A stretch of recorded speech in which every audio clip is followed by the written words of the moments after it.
রোজা রাখার পরেও ধ্বংস হয়ে যাবে, রোজা রাখার পরে ধ্বংস হয়ে যাবে বাবা। সব রোজাদারের রোজা কবুল হয় না। ছেলের বাপ এমনি রোজা রাখে না, মেয়ের বাপ তার মানে বেই এসেছে, বেই এসেছে, বেই এসেছে। মেয়ের বাপটা 5 ওয়াক্ত নামাজি, মেয়ের বাপটা ফরজ রোজা ছাড়ে না। মেয়ের বাপ এসেছে বেয়ের বাড়ি, বেই এসেছে, কিন্তু ছেলের বাপ রোজা ধারে না। কিন্তু চিন্তা করছে কালকের বেই আসবে, আমি যদি রোজা না থাকি একটা মান সম্মানের ব্যাপার, অন্তত একটা দিন রোজা করি, বেই যেন বুঝতে না পারে আমি রোজা রাখি না। ওই ব্যক্তির রোজা কি কবুল হবে নাকি? একটু বলেন। এই বাবা, বেই দেখানো নামাজ আছে না নেই? একদম মসজিদের পাশে বাড়ি, ছেলে বাপ মসজিদে যায় না, তো আজকের বেই এসছে, চিন্তা করছে না যায় কিরকম একটা খারাপ লাগে, বেই একা একা যাতে চলো। এই নামাজটা হচ্ছে বেই থাকানো নামাজ। কি থাকানো নামাজ? কথা বলে না, বেই থাকা। ও নামাজ কবুল হবে না। আপনাদের এলাকায় ওই শবে বরাতের রাতে একা মসজিদে ভিড় হয়, জায়গা দেওয়া যায় না। যাদের সারা বছর দেখা যায় না, শবে বরাতের রাতে এসে ইমাম সাহেবরে বলতেছে হুজুর নিয়ত বলে দেন আজ লাগবে। এই লাগবি মানে নিয়ত বলে দেন। আর হুজুর নিয়ত বলে দিয়েছে, হুজুর তো সামনে আর মুক্তাদি সব তো পিছনে, হুজুর দেখতেছে পিছনে দুমদাম আওয়াজ হচ্ছে, আমার সব ফুরন টান টানতেছে, সব গুপ গাপ মারতেছে। আমি বলি বাবা ওই নামাজ কবুল হয় না। 2 রাকাত নামাজ পড়ো, খুশু খুজু ইতমিনানের সঙ্গে পড়ো। 2 রাকাত পড়ো, ক রাকাত? ভালো করে পড়ো, ইখলাসের সঙ্গে পড়ো।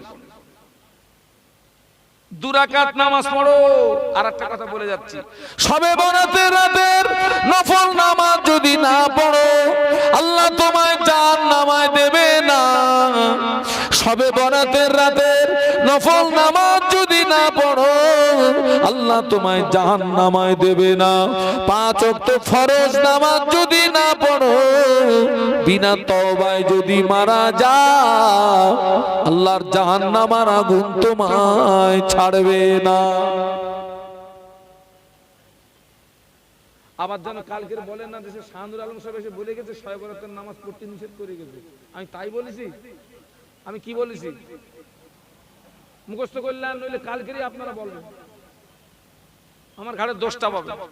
আবার বলছি আরেকবার, শবে বরাতের নফল নামাজ যদি না পড়ো, আল্লাহ তোমায় জাহান্নামে দেবে না।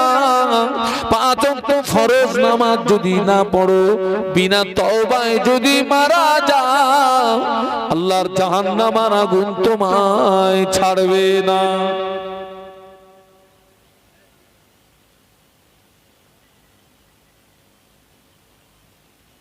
সব হাজির হজ কবুল হয় না।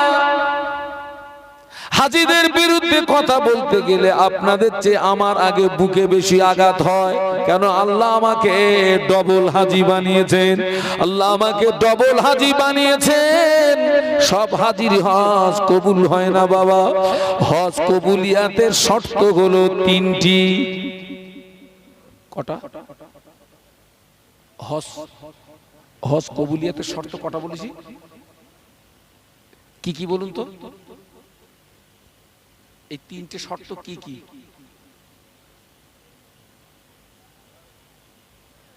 এক নাম্বার শর্ত হলো নিয়ত, আল্লাহর সন্তুষ্টির উদ্দেশ্য হওয়া। 2 নাম্বার শর্ত হলো টাকা হালাল হওয়া। 3 নাম্বার শর্ত হলো কারোর হক ফাঁকি না মারা। 1 নাম্বার শর্ত হলো নিয়ত আল্লাহর সন্তুষ্টির উদ্দেশ্য হওয়া। 2 নাম্বার শর্ত হলো টাকা হালাল হওয়া। 3 নাম্বার শর্ত হলো কারোর হক ফাঁকি না মারা। এই 3টে যদি ক্লিয়ার হয়, আল্লাহ চাইলে ওই ব্যক্তিটার হজ আল্লাহ পাকের দরবারে কবুল হয়ে যায়। মহব্বতে বলা যাবে? আর একটুখানি আওয়াজ বাড়ানো যাবে? বাহ বাহ। এখান থেকে 15 বছর 20 বছর আগে একজন হাজী সাহেবের সঙ্গে সাক্ষাৎ করতে গেলে 2-10টা গ্রাম তালাশ করতে হতো বাপ। আর এখন তো ঘরে ঘরে 4-5টা। তবে সব হাজী খারাপ না, তবে খারাপ হাজীর সংখ্যাটা বর্তমানে নিচে। যদি কেউ আবার হাজী টাজি থাকে যেন আপনি আপনার গায়ে টেনে নেন না। আমি আগেই বলেছি হাজীদের বিরুদ্ধে কথা বলতে গেলে আমার বুকে আগে বেশি আঘাত হয়, কারণ আল্লাহ আমাকে কি হাজী বানিয়েছে? ডবল হাজী।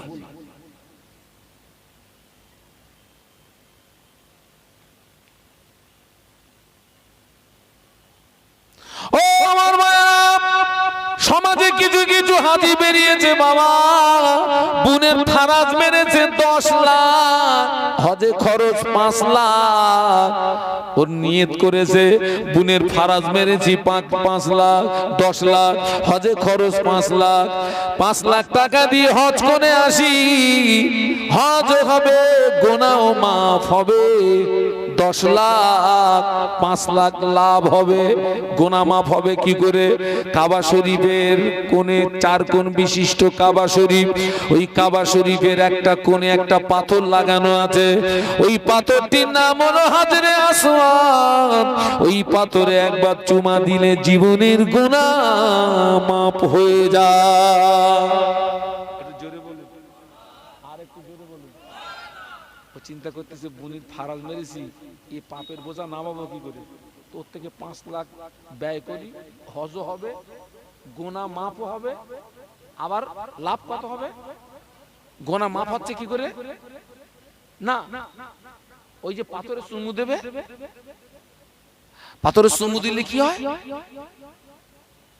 ও আমার ভাইরা, পাথরে চুমা দিলে গুনাহ মাফ হয় ঠিকই, তবে সব গুনাহ মাফ হয় না। তুমি নামাজ কাজা করেছো, আল্লাহ চাইলে নামাজ কাজা করেছো, রোজা কাজা করেছো, মিথ্যা কথা বলেছো, ওই হাজরে আসওয়াদ পাথরে চুমা দিলে নামাজ কাজা করার গুনাহ মাফ হতে পারে, রোজা কাজা করার গুনাহ মাফ হতে পারে, মিথ্যা কথা বলার গুনাহ মাফ হতে পারে, ঝাড়া পাটির গুনাহ মাফ হয় না।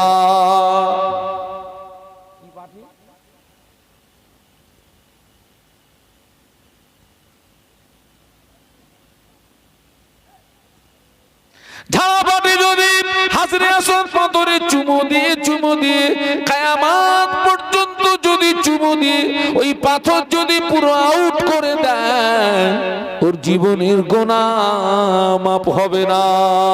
ঝাড়া পাটি যদি কাবা শরীফ তুলেও বাড়ি আনে, ঝাড়া পাটির গুনাহ মাফ হবে না। আমাদের এলাকায় একজন হাজী সাহেব আছে, তার নাম হচ্ছে গোল্ডেন হাজী। কি হাজী? একটু জোরে বলো না। 90 কেজি সোনা মেরেছে। কত কত? 90 কেজি সোনা মেরিয়ে ওই পাপ লাগাতে গেছে, পাপ নামাতে গেছে হজে। ক কেজি সোনা খোকা? 90 কেজি সোনা মেরেছে। ধুমধাম একেবারে ঘর বাড়ি জমি জায়গা বিষয় সম্পত্তি করিলে ও সোজা একদম হজে গিয়ে চুমু দিয়ে বাড়ি চলে এসেছে, পুরো মাপ। গোল্ডেন হাজী। আপনাদের এলাকায় এসব হাজী পাওয়া যাবে না, এখানে সব ফেরেশ। আল্লাহ কবুল করেন বলে আল্লাহুম্মা আমিন। ও আমার মায়েরা, ও যুবকেরা, জওয়ানেরা, শুনে রাখো, সব হাজীর হজ কবুল হয় না, সব হাজীর হজ কবুল হয় না বেটা। প্রতিটা হাজীকে মিনার ময়দানে 3টে জায়গায় পাথর মারতে হয়। কটা? কোন কোন জায়গা? বড় শয়তান, মেজো শয়তান, ছোট শয়তান, এটা হচ্ছে মিনা। অনেকে বলে যে মক্কায় শয়তান বাঁধা আছে, বলে না? কথা বলে না। না, এই হাজী সাহেবদেরকে ওই 3টে জায়গায় পাথর মারতে হয় কেন, তার ব্যাকগ্রাউন্ডের ইতিহাসটা একটু শুনুন। আল্লাহ নবী হযরত ইব্রাহিম খলিলুল্লাহ আল্লাহ পাকের হুকুমে বেটা ইসমাইল আলাইহিস সালামকে ওই মিনার ময়দানে নিয়ে যাচ্ছিলেন কি করতে, কুরবানি করতে নিয়ে যাচ্ছে। ওই 3টে জায়গায় ইবলিস আল্লাহর পয়গম্বরকে ধোঁকা দিয়েছিল, আর এই 3টে জায়গায় আল্লাহর পয়গম্বর ইবলিসকে আঘাত করেছিল। সেই আল্লাহর পয়গম্বরের স্মৃতি রক্ষার্থে হাজীদেরকে ওই 3টে জায়গায় পাথর মারতে হয়। মূলত হাজী পাথর মারবে এই নিয়াতে যে এই পাথরের আঘাতে যেন আমার নফসের শয়তানি ধ্বংস হয়। একটু সুবহানাল্লাহ বলুন। বাবা এক একটা পিলিয়ারের গোড়ায় মোট 21টা করে পাথর মারতে হয়। কটা? তাহলে 3 21 কত? 63। আল্লাহর সেখানে গিয়ে দেখি অনেকে পাথর মারা বাদ দিয়ে জুতো খুলে চালাচ্ছে। ও মনে করতে শয়তান পাথরে শয়তানের মেরি বাড়ি যাবো, জুতো খুলে দুমদাম চালাচ্ছে। কত জুতো পড়ে রয়েছে, শয়তান মেরি বাড়ি যাবো।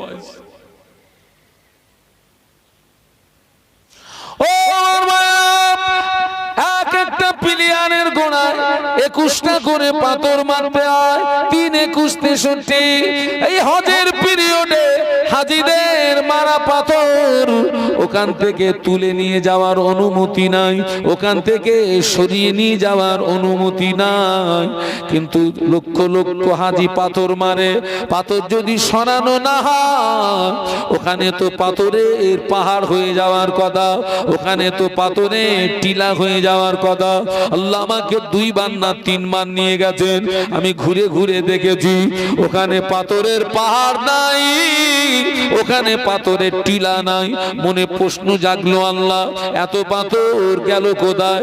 ওখানে পাথরের পাহাড় নাই, ওখানে পাথরের টিলা নাই। আমার মনে প্রশ্ন জাগলো, আল্লাহ এত পাথর গেল কোথায়? কিতাব খুলে দেখি, কিতাবে লেখা আছে যে ব্যক্তির হজ আল্লাহ পাকের দরবারে কবুল হয়ে যায়, যার হজ আল্লাহ পাকের দরবারে মকবুল হয়ে যায়, যে হাজীর হজ আল্লাহ পাকের দরবারে পছন্দনীয় হয়ে যায়, ওই হাজীর মারা পাথর আল্লাহর ফেরেশতারা নিয়ে চলে যায়। যে হাজীর হজ কবুল হয় না ওই হাজীর পাথর ওখানে পড়ে থাকে। হজের পিরিয়ডে গিয়ে দেখি হাজার হাজার পাথর পড়ে রয়েছে। বাবা আমার তখন মনে পড়েছে এই পাথরগুলো সব ঝাড়া পাটির পাথর। এখোকা কি পাটির পাথর? আমার একটু এই মেন রাস্তা পর্যন্ত আগাই দিয়ে আসিস, এর নাম ভাঙড় বলো। আগে এত আপনার এটা কোন থানা?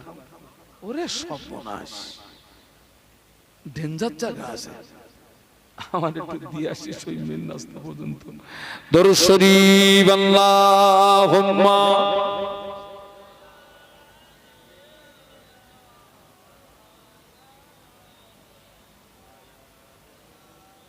আপনারা চাঙ্গা হলে আমি চাঙ্গা হব ইনশাআল্লাহ।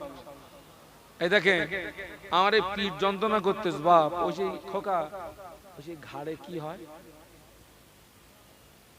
ঘাড়ে ওরে স্পন্ডলাইস না কি না হলে কি হয়? ঘাড় যন্ত্রণা করে, পিঠ যন্ত্রণা করে, হাত যন্ত্রণা। খোকা আল্লাহ আমার ওই রোগটাও দিয়েছে, আমি এর জন্য কিন্তু না খোস না। আমি এখন এই যে ওয়াজ করতেছি খোকা, আমার ওখানে কিয়ামতের মতন যন্ত্রণা হচ্ছে। জোরে জোরে দরুদ আল্লাহুম্মা সাল্লি আলা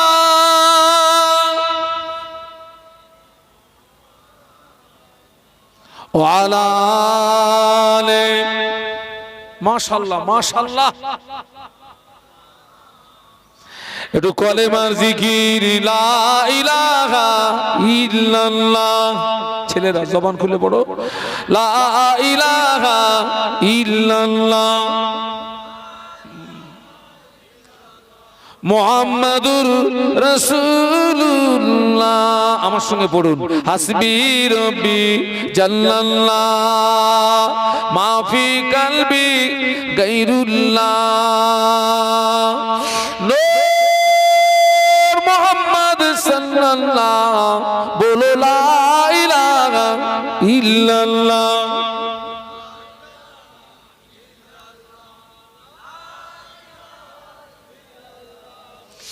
মুহাম্মাদুর রাসূলুল্লাহ। আল্লাহুম্মা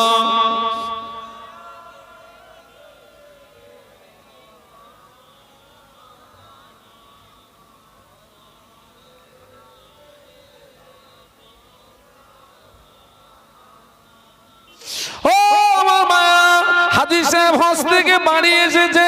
হাজী সাহেব হজ থেকে বাড়ি এসে তিনটে ছেলেকে ডেকেছে, বাবা জমি জায়গা কি চাষ হয়ে গিয়েছে?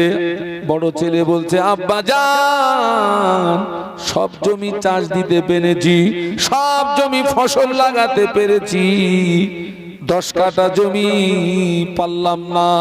কেন রে বাবা? বলে, আব্বা জান পানি নিয়ে যাওয়ার রাস্তা কেউ দেয় না, পানি নিয়ে যাওয়ার নালা কেউ দেয় না, পানি নিয়ে যেতে পারিনি, চাষও দিতে পারিনি, ফসলও করতে পারিনি। হাজী সাহেব বলছে, বাবা চিন্তা করিস না, বাড়ি এসে গিয়েছি, ব্যবস্থা হয়ে যাবে। হাজী সাহেব মসজিদে ফজরের নামাজ জামাতে পড়ে মাঠে গিয়ে দেখে হাজী সাহেবের জমির পাশে অপরের জমির আলের কানাকানি পানি। হাজী সাহেবের জমিতে পানি নাই। হাজী সাহেব জমি চারিদিকে ঘুরতেছে আর বেরেন খাটাচ্ছে, ওই পানি আমার মালে আনা যায় কি করে? হাজী সাহেব হাত খানেক একটা লাঠি জোগাড় করে ওই আল 13-14 জায়গায় ঘোগা করে দিয়ে বাড়ি এসে বলছে, ছেলে মাঠে যা, পানির ব্যবস্থা করে দিয়েছি। বড় ছেলে বলছে, আব্বা জান তুমি 40 দিন 45 দিন হজে ছিলে, গ্রামের লোকের দুটো পায়ে ধরতে বাকি আছে, একটু রাস্তা দে, নালা দে, পানি নিয়ে যাব, কেউ দিল না। আব্বা তুমি গেলে আর পানি, মনে হয় আব্বা জানের হজ কবুল হয়ে গেছে। মক্কায় যে জমজমের পানি পাওয়া যায় কানেকশন লাগিয়ে দিয়েছে। আব্বা জান ওটা কি জমজমের পানি? হাজী সাহেব বলে, না রে বেটা, ওটা জমজমের পানি না, পরের জমি ডাল খোগা করে দিয়েছি, পরের পানি আমার জমিতে।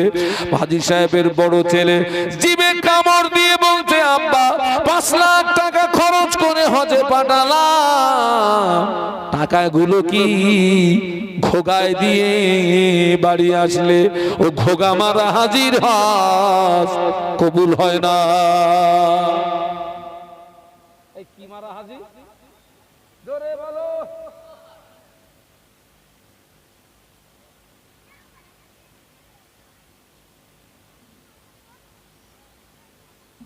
সব আমলকারী ধ্বংস হয়ে যাবে। যারা ইখলাসের সঙ্গে, খুলুসিয়াতের সঙ্গে আল্লাহকে রাজি করানোর জন্য, তোমার হজ যেন হয়, জীবনের প্রত্যেকটা আমলের মূল টার্গেট হবে একটা, আল্লাহর সন্তুষ্টি।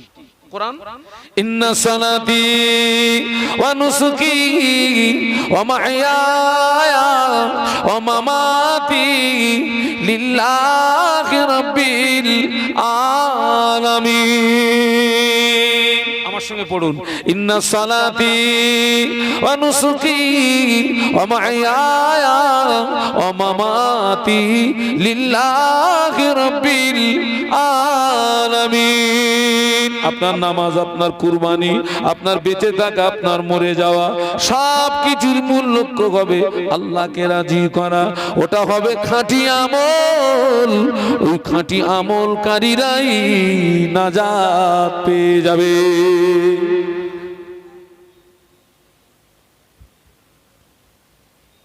হযরত কি বলে রাবিয়া বাসরী রহমাতুল্লাহ আলাইহা, যিনি ছিলেন একজন আবেদা বান্দি, উনি কোনো একদিন এক হাতে 1 লোটা পানি নিয়েছেন। কিনে নিয়েছেন 1 লোটা, অপর হাতে নিয়েছেন একটা আগুনের মশাল। স্বাভাবিকভাবে উনি যেভাবে চলেন সেছাড়া ওই দিনে খুব দ্রুত গতিতে, এক কথায় ছুটে ছুটে যাচ্ছেন সামনের দিকে। ওনার মহব্বতের মানুষরা আটকালেন ওনাকে, হুজুর আপনাকে তো এইভাবে কোনোদিন চলতে দেখিনি, এত দ্রুত গতিতে কোথায় যাচ্ছেন? আবার দেখছি এক হাতে এক লোটা পানি, অপর হাতে একটা আগুনের মশাল। রাবিয়া বাসরি রহমতুল্লাহ আলাইহা বলেছিলেন, পৃথিবীর অধিকাংশ মানুষ হচ্ছে স্বার্থপর। কেউ ইবাদত করে জাহান্নামের ভয়ে, আর কেউ ইবাদত করে জান্নাতের আশায়। ঠিক বলেছেন না ভুল বলেছেন? কেউ ইবাদত করে জাহান্নামের ভয়ে, আর কেউ ইবাদত করে জান্নাত পাওয়ার। উনি বলেছিলেন, যারা জাহান্নামের ভয়ে ইবাদত করে, আমার এই হাতের পানি দিয়ে ওই জাহান্নামটাকে নিভিয়ে দেবো। আর যারা জান্নাতের আশায় ইবাদত করে, আমার এই হাতের আগুনটা দিয়ে ওই জান্নাতটাকে পুড়িয়ে ছাই করে দেবো। এই জন্য যাচ্ছে, দেখি এরপরে এরা কোন আশায় ইবাদত করে। বলেই বললেন, জাহান্নামের ভয়ে ইবাদত হওয়া উচিত নয়, জান্নাতের আশায় ইবাদত হওয়া উচিত নয়, ইবাদত হওয়া উচিত আল্লাহর সন্তুষ্টির উদ্দেশ্য। আল্লাহ পাক যদি খুশি হয়ে যায়, আল্লাহ পাক যদি রাজি হয়ে যায়, আমার আল্লাহ পাক ওই বান্দা বান্দীদিগকে আর জাহান্নামের আগুনে ফেলে পোড়াবে না। আল্লাহ পাক ওই বান্দা বান্দীদেরকে রহমতের দয়ার জান্নাত দিয়ে দেবে। আপনার জীবনের কোন আমল যদি লোক দেখানোর উদ্দেশ্য হয়, কোন আমল যদি অহংকারের সঙ্গে হয়, ওটা হবে শিরিক। কি হবে? কোন আমল যদি লোক দেখানোর উদ্দেশ্য হয়, কোন আমল যদি অহংকারের সঙ্গে হয়, ওটা শিরিক হবে। আর আল্লাহ বান্দার জীবনের সমূহ গুনাহকে মাফ করেন, শিরিকের গুনাহকে। কোরআন শরীফ, ইন্নাল্লাহা লা ইয়াগফিরু আন ইউশরাকা বিহি ওয়া ইয়াগফিরু মা দুনা যালিকা লিমান ইয়াশা। আল্লাহ বান্দার জীবনের সমূহ গুনাহকে মাফ করেন, শিরকের গুনাহকে আমার আল্লাহ মাফ করেন না। অতএব আমাদের জীবনের কোন আমল যেন লোক দেখানোর উদ্দেশ্য না হয়, আমাদের জীবনের কোন আমল যেন অহংকারের সঙ্গে না হয়। ও বাবা, বাপ মা মরে গেলে আমরা তাদের সবরেশনের জন্য অনেক কিছু করি না বলুন? আচ্ছা, এই লোক নিমন্ত্রণ করে খাওয়ানো সওয়াব বেশি না স্থায়ী ভাবে? মনে করুন মসজিদে একটা উজুর জায়গা নেই, যদি বাপের নামে একটা উজুর জায়গা করে দিই, কি একটা মাদ্রাসা এতিমখানায় একটা উজুর জায়গা নেই, যদি একটা উজুর জায়গা কি একটা টিউবওয়েল যদি বসিয়ে দিই, এই লোক খাওয়ানো আর টিউবওয়েল বসানো দুটোর ভিতরে সব বেশি কোনটা? টিউবওয়েল বসানো। আমার সমাজে কোনটা বেশি করে? একটু জোরে বলেন, কেন বলেন দিন? ওই টিউবওয়েল বসালে তো 10 গ্রামের লোক জানবে, আর বাপ মরে গেছে আর 17 গোষ্ঠী দাওয়াত করেছে। ওই সেই আগে বলেছিলাম 14 গোষ্ঠী, এবারে আরো 2 ডিগ্রি বাড়ালাম, 17 গোষ্ঠী সব দাওয়াত করেছে। ওরা এসে বলতে, সত্যি ছেলেটা যা উড়িয়ে খাওয়া উড়িয়ে, আর ও তখন ফুলতেছে ব্যাঙের মতন ফুলতেছে। তোর বাপ কিছু পাবে? তোর বাপ কিছু পাবে? আমি বলে যাচ্ছি, আব্বা মা মরে গেলে ওই যে 40 দিন 41 দিন সব খানা শাদি দেয় না, ও খানা শাদি করবেন না, করবেন না। কিছু ফকির মিসকিনকে দাওয়াত করবেন, ফকির মিসকিনকে দাওয়াত করে, মাদ্রাসার ছেলেদের দাওয়াত করে, ওদের দিয়ে পূর্ণ এক খতম পড়িয়ে নিয়ে এই দুটো ফকির মিসকিনকে খেতে দেবেন। আপনার আব্বা আম্মার কবরে রহমত নাজিল হবে, বলুন সুবহানাল্লাহ। ওই বেনামাজি, সুদখোর, মদখোর, জেনাখোর, দোঠেলা, আলঠেলা, ওদের যদি তুই গলা পর্যন্ত খেতে দিস, তোর বাপ মার কবরে রহমত নাজিল হবে না। আর আমরা ওই দাওয়াত করে যখন সব মেহমান আসে আগে যত্ন করে খেতে দেই কাঁদে, কথা বলে না, গরিবদের না ধনীদের? ধনীদের না? যিনি 4 চাকায় এসেছেন, বুট পরে এসেছেন, স্যুট পরে এসেছেন, টাই পরে এসেছেন, ওনার এক সুন্দর করে। আর যে এক গরিব মানুষ এতিম ফকির ছেঁড়া ছোড়া জামা কাপড় দিয়ে ওরে বলছে এ দাঁড়া, ওই টিকে দাঁড়া, अभी धोनी का सब चल रहा है, थोड़ा इंतजार करना पड़ेगा तुझे, रुक जा इधर।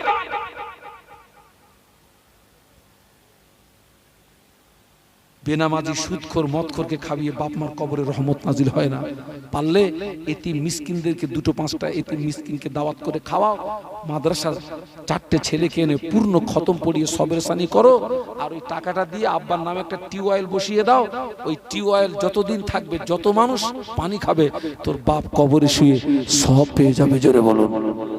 ওটাকে বলা হয় সাদকায়ে জারিয়া। সাদকায়ে জারিয়ার বাংলা মানে হচ্ছে চলমান নেকি। চলমান নেকি, ও নেকি জীবনে বন্ধ হয় না।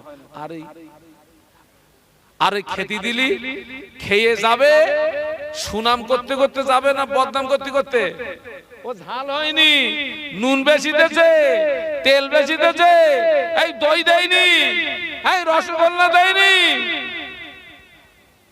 ওর খামাস নেই।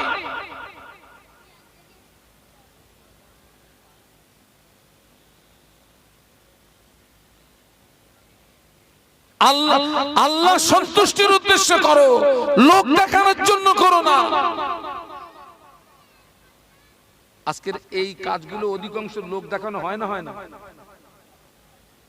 না আমি কি ভুল বকতেছি? আমি আল্লাহ পাক হেদায়েত দেন, বলুন আল্লাহুম্মা আমিন, বলুন আল্লাহুম্মা আমিন। একটা বিয়ে হয়েছে বাবা, একটা বিয়ে হয়েছে বাবা, মুসলমানের বিয়ে, মুসলমানের বিয়ে। সেই বিয়েতে যারা নিমন্ত্রণে গিয়েছে সেখানে অনেক রকম খাবার পাবা, মদের বোতলও পাবা, ওপেন ওপেন ওপেন। কিসের বোতল? মদের বোতল। মুসলমানের বিয়েতে। আর হারামি একদম সেখানে গিয়ে টুপিওয়ালা দাড়িওয়ালা মসজিদের ইমাম দাড়ি জাবিয়ে খাচ্ছে, দাড়ি জাবিয়ে খাচ্ছে।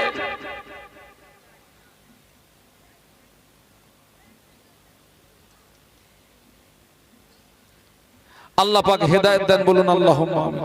আপনাদেরকে আরেকটা কথা বলে যাচ্ছি, আমল কম হোক, সলিড হোক, লাভ আছে।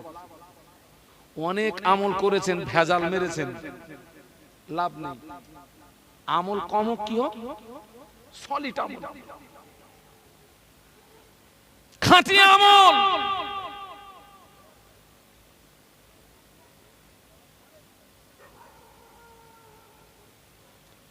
আমল যদি অল্প হয়, আমল যদি খাঁটি হয়, আল্লাহ পাক ওই খাঁটি আমলের উসিলা কিয়ামতের ময়দানে আল্লাহ আপনাকে নাজাত দিয়ে দেবে। আমল যদি অনেক হয়, আমল যদি ভেজাল হয়, আমল যদি অনেক হয়, আমল যদি ভেজাল হয়, নাজাত পাওয়া কঠিন হয়ে যাবে। খাঁটি আমলের এত দাম, খাঁটি আমলের ওসিলা দিয়ে দোয়া চাইলে আল্লাহ পাক বড় বড় বিপদ মুসিবত থেকে বাঁচিয়ে দেয়। খাঁটি আমলের ওসিলা দিয়ে দোয়া চাইলে আল্লাহ পাক জীবনের গুনাহ মাফ করে দেয়। একটু মহব্বতে বলুন না, আর একটু মহব্বতে বলুন।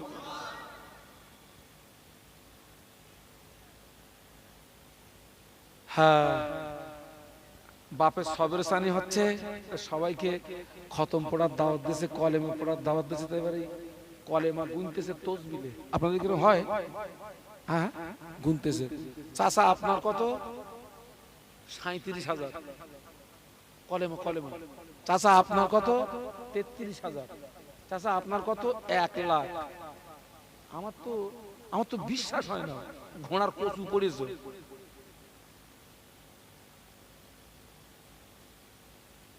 আমিও তাসবিহ তেলাওয়াত করি, ৩৭,০০০ কলেমা পড়তে গেলি আমাশা হবে। কি হবে? আমাশা হবে। খতম দিচ্ছে ৩৭ খতম, ৩২ খতম। ও খতম নাকি? হ্যাঁ খতম মানে মেরে ফেলেছে। এই কি করেছে? ও মেরে ফেলেছে, ও পুরো খতম করে দিয়েছে।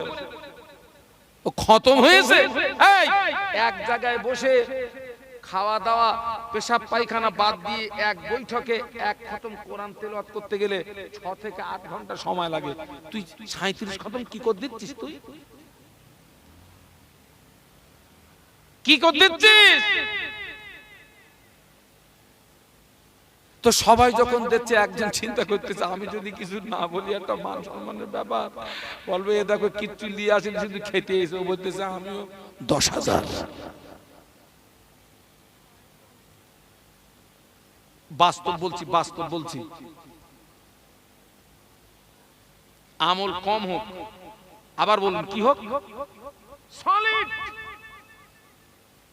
4 ইমামের এক ইমাম ইমামে আযম আবু হানিফা রাহমাতুল্লাহ আলাইহি, যিনি ছিলেন একজন কাপড়ের সেলসম্যান। কি ম্যান? যিনি কাপড় ব্যবসায়ী ছিলেন। হুজুরের দোকান থেকে একজন ব্যক্তি একটা কাপড় কিনে নিয়ে বাড়িতে গিয়ে বিবিকে বলে, বিবি এই শাড়িটা তোমার জন্য এনেছি, দেখো না পছন্দ হয় নাকি?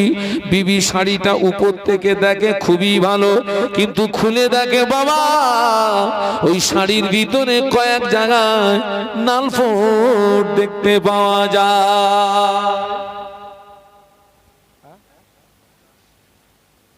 নালফোট।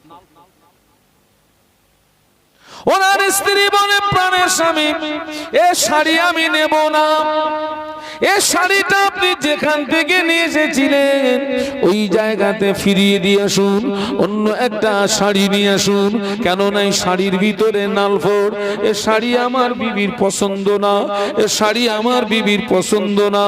এই শাড়িটা যেখান থেকে নিয়ে এসেছিলেন ওই জায়গাতে আবার ফিরিয়ে দিয়ে আসুন।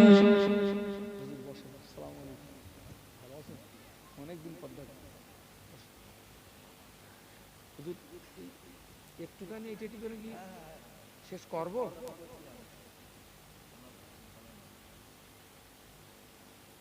ওনার স্ত্রী কি বলছেন? এ শাড়ি ভিতরে কি নালফোট, এ শাড়ি আমি নেব না, যেখান থেকে এনেছেন ফিরিয়ে দিয়ে অন্য একটা শাড়ি আনুন। ওনার স্ত্রীর এই দাবিটা কি ন্যায্য দাবি না অন্যায্য দাবি? বলুন বলুন। টাকা দিয়ে মাল নেবো তো ছাড়া মাল নেবো কেন?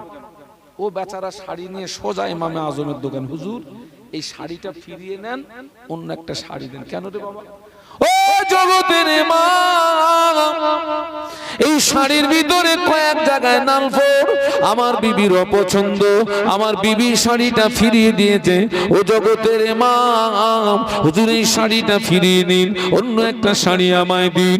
কথাটা বলা শেষ, ইমামে আজম কচি বাচ্চার মতো কাঁদে, কচি বাচ্চার মতো রোনাজারি করে। খরিদ্দার বলেন, ও জগতের ইমাম, হুজুর আপনি কাঁদবেন না, আপনার চোখের পানি আমি সহ্য করতে পারি না। শাড়ি আমাকে ফিরিয়ে দিতে হবে না, শাড়ি আমাকে ঘুরিয়ে দিতে হবে না। জগতের ইমাম বলেছিলেন, ও আল্লাহর বান্দা, আমি শাড়ি ফিরিয়ে দেওয়ার জন্য কাঁদি না, শাড়ি ঘুরিয়ে দেওয়ার জন্য কাঁদি না। এই শাড়ির ভিতরে কয়েক জায়গায় নালফোট থাকার কারণে তোমার বিবির যদি অপছন্দ হয়, তোমার বিবি যদি ফিরিয়ে দিয়ে থাকে, কিয়ামতের ময়দানে আল্লাহ যদি আমাকে ডেকে বলে, ইমামে আজম তোর নামাজে নালফোট, তোর রোজায় নালফোট, তোর হজে নালফোট, তোর দান খয়রাতে নালফোট, আমি আল্লাহ তোর ইবাদত ফিরিয়ে দিলাম। ওই চিন্তায় ওই ভয়ে আমার চোখের পানি গড়িয়ে যায়। সেই জন্য প্রত্যেককে বলে যাচ্ছি, আমল কম হোক, সলিড হোক, ঘোগা বন্ধ করেন। ওমা তৌফিকি ইল্লা বিল্লাহ। একটা দাওয়াত দিচ্ছি আপনাদেরকে,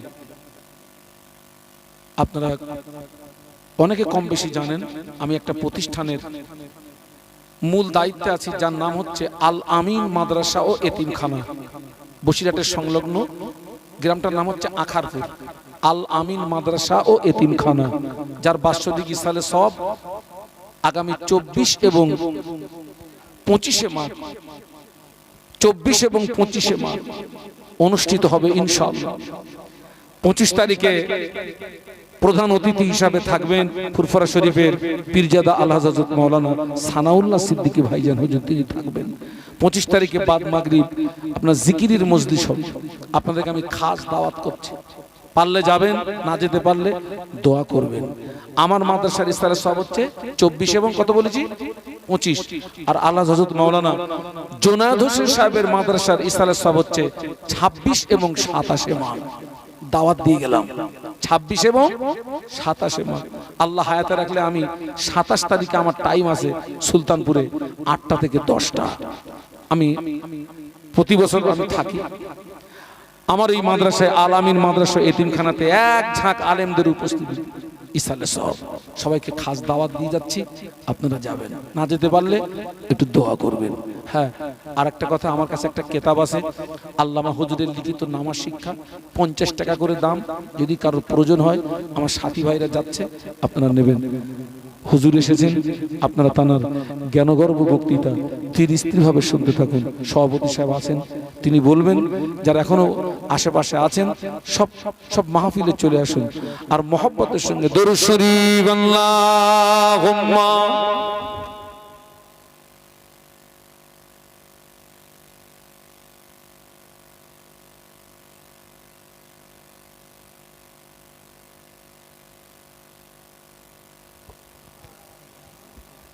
মাশাআল্লাহ, আমরা হুজুরের মুখ থেকে কোরআন হাদিস দিয়ে মূল্যবান ওয়াজ নসিহত শুনছিলাম। আলহাজ হযরত মাওলানা শাহানুর আলম সাহেব দামাত বরকত হুজুর ওয়াজ করছিলেন, খুব সুন্দর লাগছিলেন। এখনো যারা আশেপাশে আছেন সকলে চলে আসেন। আমাদের সম্মুখে যিনি এসেছেন মোহাব্বতের মানুষ, ভালোবাসার মানুষ, জনাব আলহাজ হযরত মাওলানা আনসার হুজুর সাহেব দামাত বরকত, তিনি এসেছেন। আমরা ধীরভাবে ওয়াজ শ্রবণ করব। জোরে তাকবীর দেন, নারে তাকবীর, আরো জোরে দেন না, নারে তাকবীর। ভাইদের গলায় আওয়াজ নেই কেন? নারে তাকবীর, নারে তাকবীর। সিলসিলা হক মুজাদ্দিদের জামান, সিলসিলা হক ফুরফুরা দরবার শরীফ, নারে তাকবীর। প্রাণ ভরে উচ্চ আওয়াজ দিয়ে দরুদ শরীফ পড়ে। আল্লাহুম্মা সাল্লি আলা।